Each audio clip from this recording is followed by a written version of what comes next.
Ini bukan gertakan, ini eksekusi. 5 pejabat bea cukai langsung dicopot, sekali jalan tanpa ampun, Purbaya meledak, rem dicabut. Aja Pak, pelabuhan mana aja pajak baru Bapak? Rotasi pelabuhan mana aja Yang Pak, yang 5 lokasi itu? itu yang dirumahkan itu. Tanjung Priok, Tanjung Mas, Tanjung Perak, Batam, sama Sumatera Utara. Dan yang bikin panas ini bukan cuma soal pecat-memecat. Presiden Prabowo disebut siap ambil langkah ekstrim, bea cukai bisa dibekukan, dan diganti SJS dari Swiss. Sri Mulyani kena sentil, Mahfud MD bongkar budaya cukup tobat, elit mulai gelisah. Pertanyaannya sekarang satu, ini bersih-bersih atau tanda perang besar di dalam negara? Buan itu terlalu protektif terhadap anak buah. Karena dalam kasus-kasus yang saya tangani itu, saya bicara langsung bahwa kami sudah tobat, kami sudah berubah atas permintaan Buan. Itu sebabnya, menurut saya lalu Buan itu karena sudah merasa orang sudah tobat, lalu ketika diberitahu bahwa ini terlibat itu, dia enggak ambil tindakan apa-apa. Beberapa orang, Bu Sri Mulyani, sejauh yang saya tahu, itu tidak ingin anaknya dihukum. Anak buahnya tuh dijadikan hukuman karena ini menurut pengakuan orang-orang yang datang kepada saya, para pejabat itu, saya sudah diarahkan oleh Bu Sri Mulyani mulai titik ini tobat. Kita sedang perbaiki bea cukai dan pajak. Itu serius nih, besok di Pabrik Satu. Itu harusnya akan memperbaiki cara kerja pajak dan bea cukai. Tapi yang jelas nanti beberapa pejabat itu saya rumahkan aja. Mbak, izin mau ketemu agenda Pak Bali ya Pak ya? Untuk message bahwa kita serius tahun ini. Jadi pejabat di 4 pelabuhan besar, 1, 2, 3, 4 pelabuhan, 5 pelabuhan besar kita ganti semua. Sebelum saya disikat aja dirjennya Mbak, pajak dan bea cukai duluan. Saya yakin dengan perbaikan orang-orang pajak dan bea cukai nanti ke depan, tax ratio kita akan meningkat dengan signifikan. Ini untuk saya merupakan ancaman yang serius. Pak Presiden bilang kalau bea cukainya nggak betul, tahun ini akhir tahun mungkin diganti dengan apa namanya? SGS. Purbaya unjuk taring, rombak total, bea cukai. Ini bukan gertakan, ini eksekusi. Gila, ini bukan gaya pejabat yang hobi konferensi pers, tapi alergi eksekusi. Ini juga bukan menteri yang doyan kata-kata manis, tapi tangannya gemetar pas harus tanda tangan pencopotan. Ini Pak Purbaya. Dan kali ini, remnya benar-benar dicabut. 5 pejabat bea cukai di pelabuhan besar dicopot sekaligus. Bukan 1, bukan 2, 5. Sekali jalan. Tanpa drama, tanpa basa-basi, tanpa pidato panjang penuh kata kami akan evaluasi. Tidak ada kalimat klise. Yang ada cuma satu pesan, nggak becus, ya minggir. Dan ini penting dicatat, ini bukan mutasi biasa. Bukan gaya lama, dipindah dari pelabuhan A ke pelabuhan B.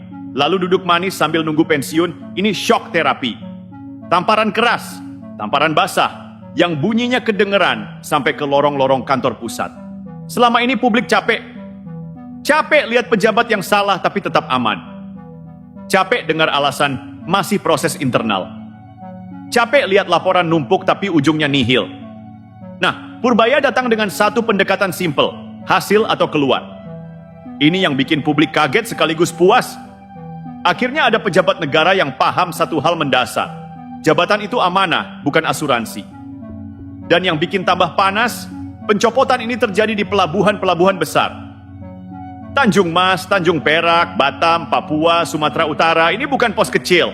Ini jantung logistik, urat nadi ekonomi, tempat duit muter, barang masuk, dan kalau kita jujur, tempat godaan paling brutal. Kalau di tempat-tempat seperti ini pejabatnya tidak becus, dampaknya bukan cuma ke angka laporan. Dampaknya ke harga barang, ke inflasi, ke pengusaha kecil, ke rakyat yang cuma pengen hidup normal tanpa biaya siluman. Makanya pesan Purbaya jelas, saya nggak mau dengar alasan, saya mau lihat kinerja. Dan di titik ini publik langsung menarik satu kesimpulan besar. Oh, ternyata bisa ya? Ternyata negara bisa tegas? Ternyata pejabat bisa dicopot tanpa nunggu viral dulu? Bandingkan dengan gaya lama. Gaya yang bikin orang geleng-geleng. Pejabat bermasalah malah dipeluk. Yang salah malah diajak foto bareng. Dikasih panggung, dikasih kesempatan bertobat. Seolah-olah dosa birokrasi cukup ditebus dengan janji manis dan muka memelas. Disinilah sentilan ke Sri Mulyani terasa keras, meski tak pernah disebut nama secara frontal. Selama ini publik menilai Kementerian Keuangan terlalu protektif, terlalu sayang sama pegawai, terlalu takut anak buahnya terluka. Padahal ini negara, Bu. Bukan taman kanak-kanak. Purbaya datang dengan logika terbalik. Kalau kamu profesional, negara akan lindungi kamu. Tapi kalau kamu main-main, negara nggak punya kewajiban menyelamatkanmu.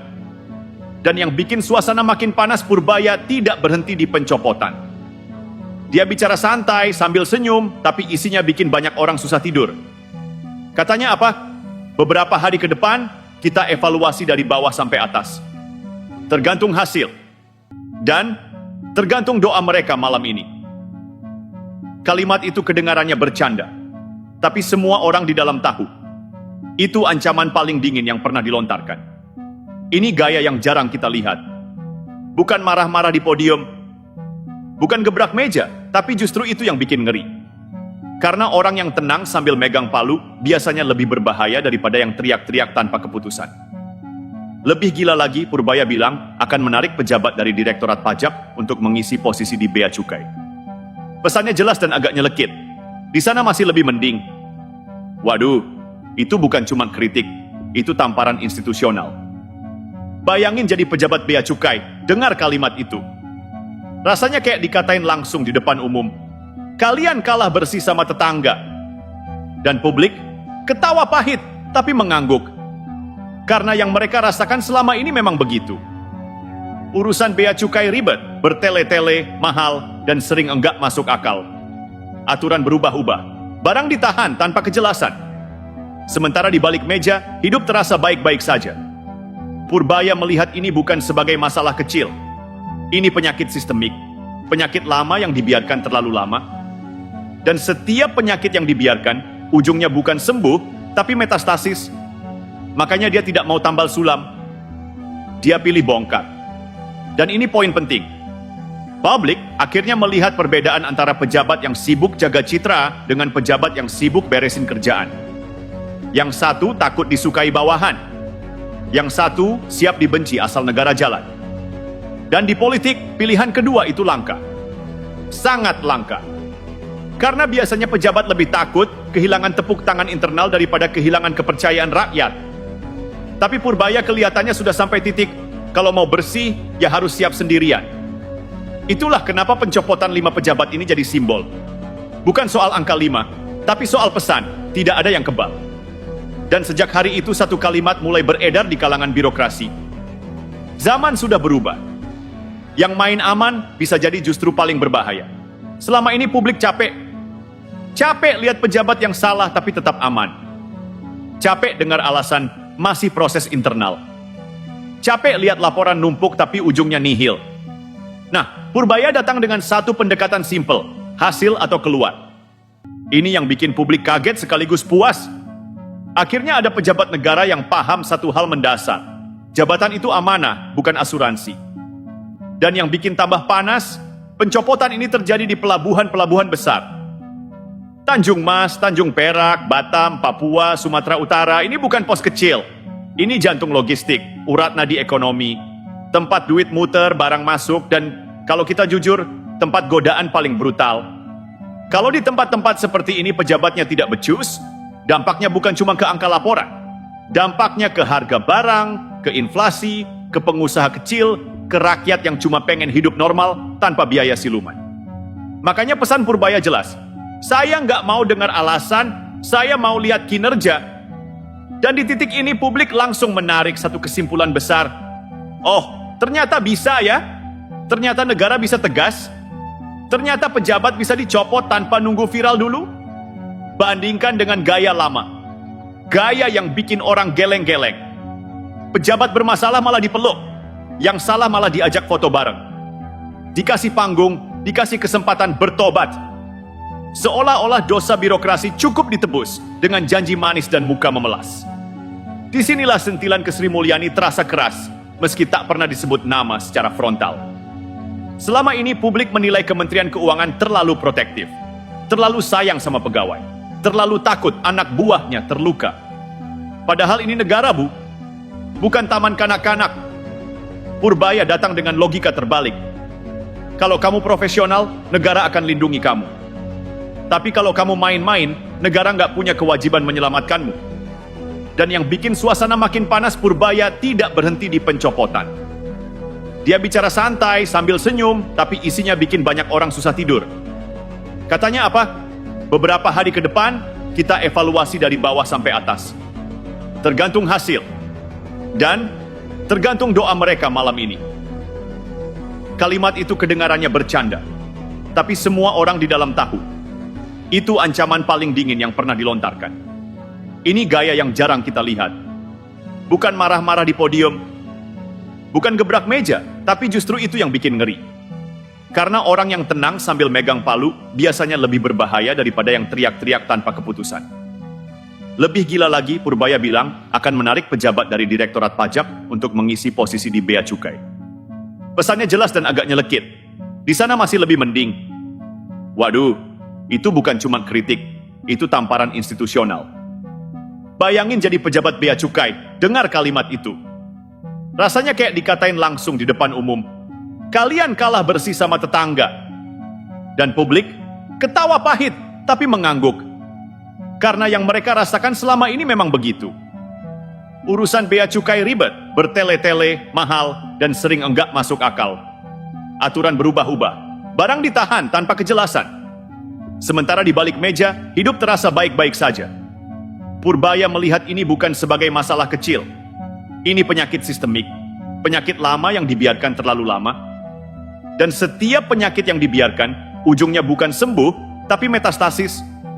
Makanya dia tidak mau tambal sulam. Dia pilih bongkar. Dan ini poin penting. Publik akhirnya melihat perbedaan antara pejabat yang sibuk jaga citra dengan pejabat yang sibuk beresin kerjaan. Yang satu takut disukai bawahan. Yang satu siap dibenci asal negara jalan. Dan di politik, pilihan kedua itu langka. Sangat langka. Karena biasanya pejabat lebih takut kehilangan tepuk tangan internal daripada kehilangan kepercayaan rakyat. Tapi Purbaya kelihatannya sudah sampai titik, kalau mau bersih, ya harus siap sendirian. Itulah kenapa pencopotan 5 pejabat ini jadi simbol. Bukan soal angka 5, tapi soal pesan, tidak ada yang kebal. Dan sejak hari itu satu kalimat mulai beredar di kalangan birokrasi. Zaman sudah berubah. Yang main aman bisa jadi justru paling berbahaya. Sri Mulyani kena sentil, Mahfud MD bongkar budaya lindungi pegawai bermasalah. Di titik ini publik mulai paham, ini bukan sekadar soal copot-mencopot pejabat. Ini soal dua cara berpikir yang bertabrakan. Dua gaya kepemimpinan, dua filosofi mengelola negara. Dan di tengah tabrakan itu nama Sri Mulyani ikut terseret. Bukan karena disebut langsung, tapi karena kenyataannya terlalu telanjang untuk dihindari. Masuklah Mahfud MD, orang lama di pemerintahan. Bukan bocah politik, bukan juga tipe yang asal ngomong. Sekali bicara biasanya ada pengalaman pahit di belakangnya. Mahfud bilang apa? Kurang lebih begini, di negeri ini pegawai bermasalah seringkali justru dilindungi. Kalimatnya mungkin terdengar normatif, tapi maknanya brutal. Karena yang dimaksud bukan 1-2 kasus. Ini budaya. Sudah lama. Mengakar. Dianggap wajar. Pegawai kena masalah, jangan dibuka. Jangan diviralkan. Jangan disanksi berat. Cukup dipanggil, dinasihati, disuruh janji. Bahasanya halus, pembinaan. Tapi praktiknya, pembiaran. Dan disinilah publik mulai membandingkan. Bukan membenturkan orang, tapi membenturkan hasil. Di satu sisi ada pendekatan lama, yang penting stabil. Jangan bikin gaduh, nanti rusak citra institusi. Kasihan keluarganya. Di sisi lain ada Purbaya, negara dirugikan. Rakyat capek. Kalau salah ya keluar, selesai. Dan publik langsung nyeletuk di kolom komentar. Oh, jadi kerja itu bisa kayak gini ya? Kenapa baru sekarang? Sentilan ke Sri Mulyani pun terasa, karena selama ini beliau dikenal sebagai ibu yang sangat protektif. Pegawainya dijaga, dibela. Bahkan saat publik sudah mendidih, bukan berarti Sri Mulyani salah total. Tidak, banyak yang mengakui kepintaran dan kontribusinya. Tapi masalahnya satu, terlalu lama membiarkan budaya asal janji hidup. Kasus muncul, nama muncul, indikasi muncul. Tapi sanksi seringkali berhenti di meja rapat. Mahfud MD membongkar itu dengan bahasa sopan, tapi menohok. Bahwa ada pejabat yang namanya sudah masuk daftar dugaan serius, tapi tetap ngantor. Tetap rapat, tetap ikut ambil keputusan. Bahkan tetap senyum di depan kamera. Dan saat ditanya, jawabannya klise, sudah dipanggil. Sudah diingatkan. Sudah berjanji. Lah, ini negara atau pesantren kilat? Purbaya jelas-jelas muak dengan pola ini. Dia bukan tipe yang percaya pada kalimat, saya khilaf tanpa konsekuensi. Buat dia, tobat itu urusan pribadi. Sanksi itu urusan negara. Dan ini poin krusial yang sering disalahpahami. Purbaya bukan anti pegawai, justru sebaliknya. Dia ingin pegawai baik tidak terus-terusan dikorbankan oleh pegawai nakal. Karena apa yang terjadi selama ini? Yang kerja benar ikut malu, yang bersih ikut kena stigma, yang profesional ikut capek. Sementara yang bermasalah, aman, tenang, nunggu isu reda. Ini yang disebut moral hazard. Ketika sistem mengajarkan satu hal berbahaya, melanggar itu nggak apa-apa, asal jangan ketahuan terlalu keras. Mahfud MD melihat ini dari lama. Tapi baru sekarang publik benar-benar ngeh. Karena akhirnya ada pejabat yang berani mempraktikkan kebalikannya. Purbaya menunjukkan, negara tidak runtuh hanya karena satu pejabat dicopot. Institusi tidak hancur karena sanksi tegas. Justru yang bikin hancur adalah pembiaran. Netizen pun membandingkan dengan kejam, tapi jujur. Yang satu sibuk melindungi, yang satu sibuk membersihkan. Dan sentilan kerja itu kayak gini Bu pun viral. Pedas iya, tapi mewakili kejengkelan yang sudah lama dipendam. Ini bukan soal gender, bukan soal senior junior, ini soal apakah negara dikelola dengan empati tanpa ketegasan atau ketegasan dengan empati. Dan Purbaya memilih opsi kedua. Dia paham satu hal yang sering dilupakan pejabat. Empati tanpa keadilan itu cuma sentimentalisme. Rakyat tidak butuh pejabat yang baik hati ke internal, tapi tuli ke publik. Rakyat butuh pejabat yang adil, meski keputusannya pahit. Itulah kenapa perbandingan ini tak terhindarkan. Bukan karena publik ingin adu domba, tapi karena hasilnya terlihat nyata. Yang satu bicara panjang soal sistem, yang satu langsung bongkar sistemnya. Dan sejak itu, narasi mulai bergeser. Bukan lagi kasihan pegawai, tapi kasihan negara kalau begini terus. Purbaya mulai bicara lebih gelap, lebih berbahaya, tentang perlindungan dari atas. Tentang nama yang muncul tapi tetap aman. Tentang sistem yang sengaja dibuat tumpul. Dan di situ pertanyaannya berubah. Ini cuma soal oknum atau ada yang sengaja melindungi? Selama ini ada yang lindungi. Bukan lagi oknum, ini sistem yang sengaja dibikin tumpul. Di bagian ini ceritanya naik kelas. Bukan lagi soal siapa dicopot. Bukan lagi soal beda gaya kepemimpinan. Tapi soal sesuatu yang selama ini disembunyikan rapat-rapat. Pak Purbaya akhirnya ngomong satu kalimat yang bikin suasana mendadak dingin. Selama ini ada yang melindungi pegawai miring. Kalimat pendek, tapi efeknya panjang karena ini bukan tuduhan sembarangan. Ini bukan gosip warung kopi. Ini keluar dari mulut orang yang duduk di posisi strategis, yang pegang data, laporan, dan alur kebijakan.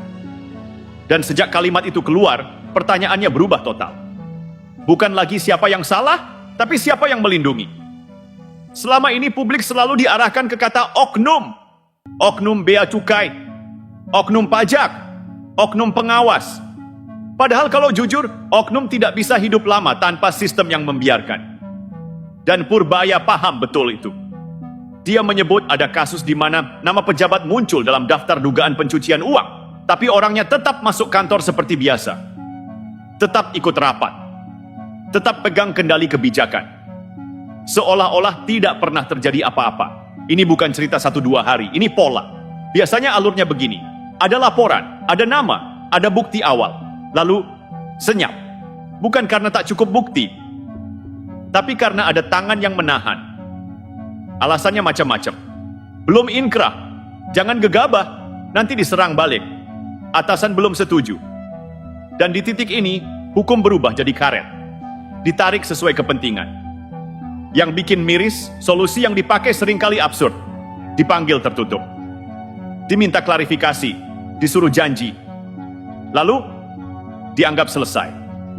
Bahasanya cantik. Yang bersangkutan sudah menyatakan tobat. Lah, ini urusan pidana atau pengajian? Disinilah Purbaya benar-benar beda. Dia bilang pengakuan tobat itu urusan iman. Negara butuh pertanggungjawaban hukum.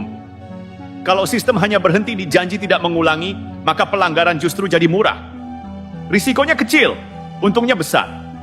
Dan itulah yang disebut moral hazard. Sistem yang secara tidak langsung berkata, silakan melanggar, peluang lolos masih besar. Publik sebenarnya sudah lama mencium ini, tapi selalu mentok di tembok tebal bernama institusi. Sekarang tembok itu mulai retak, karena ada orang dalam yang berani bilang, ini bukan kebetulan, ini disengaja.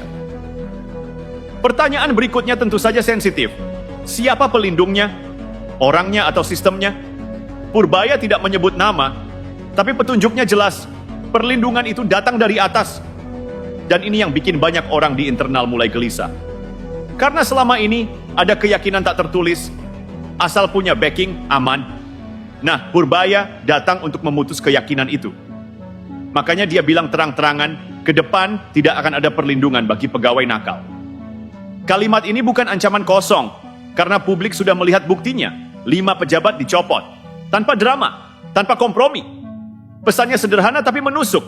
Yang baik tidak perlu takut, yang miring mulai hitung hari. Dan disinilah ketegangan memuncak.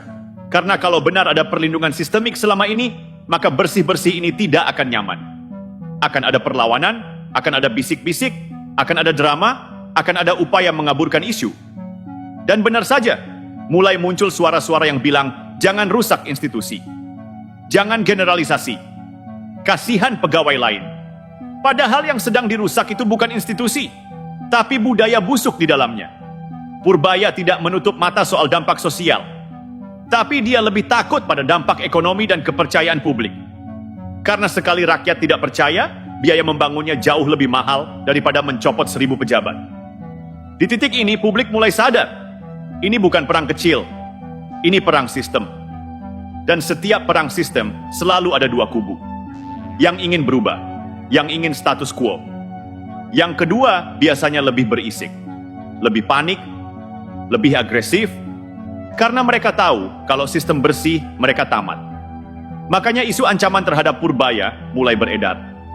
Katanya dia mengganggu pesta, mengusik kenyamanan, mengacak-acak jalur lama. Respons Purbaya? Dingin. Saya tidak terima uang, gaji saya cukup, tanggung jawab saya ke presiden. Kalimat ini terdengar sederhana. Tapi bagi mereka yang paham, ini tamparan mematikan. Karena pejabat yang tidak bisa dibeli adalah mimpi buruk bagi sistem busuk. Dan publik justru makin solid di belakangnya. Karena akhirnya ada pejabat yang berani berdiri sendirian tanpa cari aman. Dan di titik inilah cerita masuk ke fase paling ekstrim. Bukan lagi reformasi dari dalam, tapi ancaman penggantian total. Karena kalau sistem tidak mau berubah, maka sistem itu yang akan diganti. Kalau tak mampu dibenahi, siap-siap diganti. Prabowo Purbaya main di level paling ekstrim. Di titik ini, cerita tidak lagi soal reformasi. Ini sudah masuk wilayah ultimatum. Pak Purbaya akhirnya membocorkan sesuatu yang selama ini cuma jadi bisik-bisik di lorong kekuasaan. Presiden Prabowo siap membekukan bea cukai. Bukan menegur, bukan mengevaluasi, tapi membekukan. Dan bukan itu saja. Fungsinya akan diserahkan ke SGS, Société Générale de Surveillance, perusahaan asal Swiss. Pihak ketiga, orang luar, tanpa beban sejarah, tanpa ikatan emosional. Ini bukan ancaman main-main, ini opsi nuklir dalam birokrasi. Pesannya jelas dan brutal, kalau kamu tidak bisa beres, akan ada yang menggantikan. Dan negara tidak akan menunggu. Bagi internal bea cukai, ini pukulan mental tingkat dewa. Karena selama puluhan tahun, institusi ini merasa tidak tergantikan. Merasa paling tahu. Merasa paling paham jalur. Tiba-tiba sekarang dibilang, kalau gagal kita pakai orang luar. Ini seperti perusahaan yang bilang ke manajemennya, kalau kalian berantakan, besok konsultan asing yang pegang. Harga diri runtuh seketika. Tapi Prabowo dan Purbaya tidak bicara dari ruang kosong. Mereka bicara pakai data Filipina. Sebelum SGS masuk, pendapatan bea masuk sekitar 100 juta dolar Amerika Serikat per tahun. Setelah SGS, 250 juta dolar Amerika Serikat. Naik 2,5 kali lipat. Bukan teori, fakta, Ghana. Sebelum reformasi, proses lambat, manual, penuh suap. Sesudah SGS, 95% ekspor impor beres cepat, sistem elektronik, mata uang menguat karena kebocoran ditekan. Dan Indonesia jangan lupa, kita pernah pakai SGS di era Soeharto. Dan hasilnya diakui efektif. Pendapatan naik, kebocoran turun. Proses lebih disiplin. Jadi ini bukan ide liar. Ini opsi yang sudah pernah diuji. Makanya ancaman Prabowo sangat spesifik. Kalau tahun ini tidak beres, akhir tahun bisa diganti. Ini tenggat. Bukan wacana. Dan seperti biasa, ketika kursi mulai goyang, muncullah narasi lama. Bagaimana nasib 16.000 pegawai bea cukai? Pertanyaan ini terdengar manusiawi, tapi publik balik bertanya juga dengan logika sederhana. Selama ini mereka mikirin nasib rakyat enggak? Rakyat bertahun-tahun ngeluh. Barang ditahan tanpa kejelasan, aturan berubah mendadak, biaya membengkak, pelayanan bikin stres. Tapi waktu rakyat teriak, sunyi. Begitu jabatan terancam, langsung minta empati nasional. Negara ini bukan cuma milik 16.000 pegawai. Negara ini milik 280 juta rakyat. Dan gaji pegawai dibayar dari pajak rakyat. Kalau kinerjanya buruk, wajar kalau rakyat marah. Itu bukan kejam, itu adil. Purbaya juga jengah melihat rapat-rapat yang muter di tempat. Pejabat ribut soal klasifikasi barang, debat definisi, lempar kewenangan. Semua sibuk cari aman, bukan cari solusi. Padahal mereka digaji mahal untuk menyelesaikan masalah, bukan membuat masalah makin teknis agar tidak pernah selesai. Dan di tengah bersih-bersih ini, muncul serangan ke Purbaya. Ada yang menuduh dia tidak peduli pegawai, ada yang bilang dia terlalu keras, ada juga yang mencoba cari panggung, berharap ikut viral. Nama Noel ikut disebut, seolah ingin jadi juru bicara empati. Tapi publik tidak bodoh. Netizen justru memukul balik. Selama ini kalian peduli rakyat enggak? Respons Purbaya? Lagi-lagi dingin. Saya tidak terima uang, gaji saya cukup. Kalimat ini sederhana, tapi mematikan. Karena di negara dengan sejarah panjang korupsi, pejabat yang berkata begitu dan konsisten, itu anomali. Dan anomali selalu dibenci oleh sistem busuk. Sekarang Purbaya jadi simbol. Simbol pejabat yang bekerja tanpa cari aman. Yang siap dibenci internal asal dipercaya publik. Popularitasnya naik bukan karena pencitraan tapi karena hasil nyata. Dan itu yang paling ditakuti oleh mereka yang selama ini hidup dari sistem abu-abu. Akhirnya, publik sampai di satu titik refleksi. Mana yang lebih penting? Pendekatan lama yang lembek, protektif, dan penuh kompromi? Atau pendekatan Purbaya yang tegas, keras, tapi jelas arahnya? Ini bukan soal suka atau tidak suka, ini soal negara mau jalan atau jalan di tempat.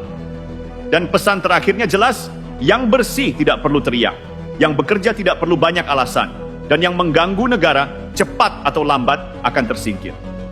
Kalau bea cukai bisa dibenahi, bagus, negara untung. Kalau tidak, negara juga sudah siap dengan opsi lain. Karena satu hal yang kini semakin terang, zaman kebal hukum sudah habis. Sekarang giliran Anda. Menurut Anda, mana yang lebih tepat untuk Indonesia hari ini? Pendekatan keras ala Purbaya Prabowo atau pendekatan lama yang penuh perlindungan? Tulis pendapat Anda di kolom komentar. Karena diam hari ini berarti setuju dengan sistem yang busuk.